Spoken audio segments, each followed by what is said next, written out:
हज़रात मोहतरम जो इमाम तुहानू कहे ना अल्लाहु अकबर हाथ मान लैने ने ते तुसी दिल च कहना अल्लाहु अकबर। इंजी जी शादी इंजी है दिल च अल्लाहु अकबर कहना।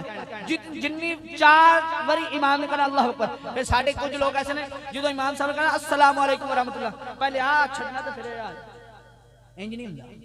जो तुहानू इमाम ने अस्सलाम वालेकुम दाई तरफ कह दिता तुसी दोवें हाथ उत्ते छोड़ दे, दोवें हाथ उत्थे ही छोड़ देने।